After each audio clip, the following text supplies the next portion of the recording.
Senator Raffy Tulfo. Kami po'y nananawagan ng tulong para sa mama namin.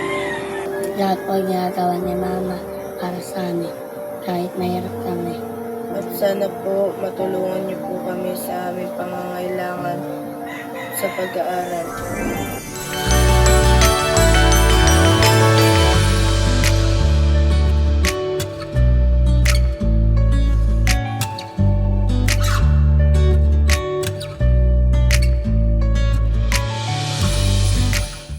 Ako po si Maria Chona Cuyuca, nakatira sa Kagitingan, Tondo, Manila.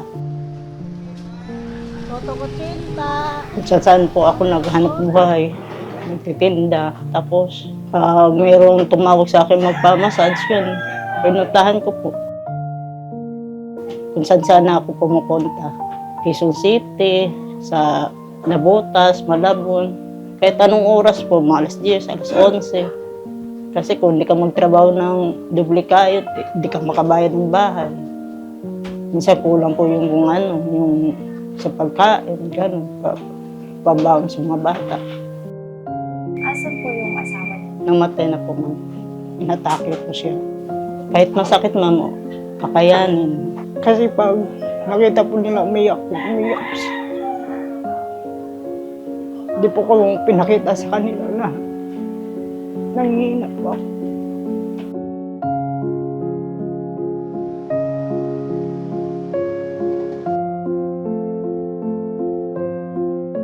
Pinayak ko lahat silang alagaan, suportahan. Naawa lang po ako sa kanila. Minsan pag kulang yung baon nila, yun. Malas na po sila na walang baon. Walang kain, yung tinitirhan namin, pinalis na po kami. Hindi kami nakabayad ng bahay na 3 buwan. Nangyari na po, ma'am, yung putulan ng ilaw, gano'n. Naputulan kaming tubig, kung saan na kami nag-iigib. At kanino, gano'n. Naghihintay lang po kami na yung binta. Pag mayroon na doon po kakain. Pag wala po, ma'am, matutulog na lang. Tuwing Pasko, ma'am, paano po kayo nag-celebrate? Simple lang po, ma'am, gano'n. Kung anong meron po, pinakasya lang po. Tapos may nagbibigay po, gano'n lang po. Senator Raffy Tulfo, sana magkaroon ako magandang sa Pasko. Magsama-sama po kami mga anak ko. Sana matulungan niyo po ako.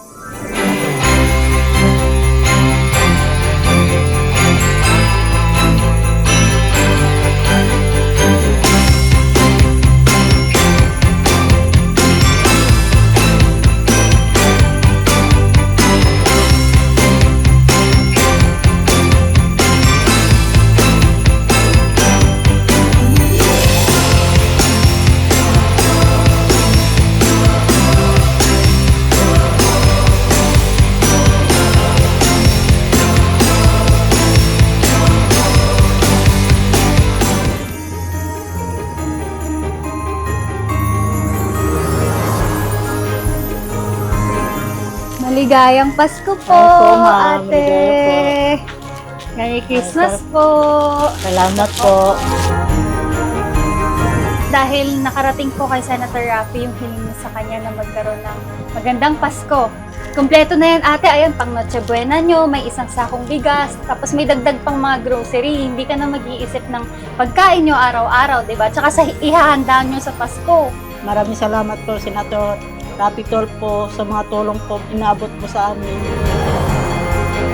Ate Chona, hindi lang po dyan nagtatapos yung surpresang handog pamasko ni Senator Raffy kasi meron pa po siyang binigay na 50,000 pesos. Maraming salamat.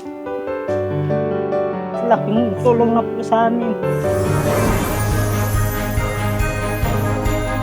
2, 3, 4, 5, 6.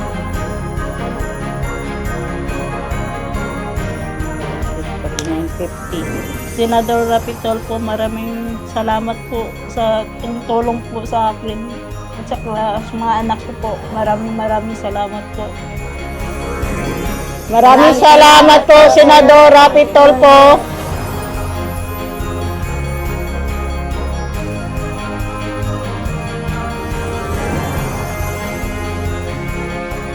Maligayang Pasko po!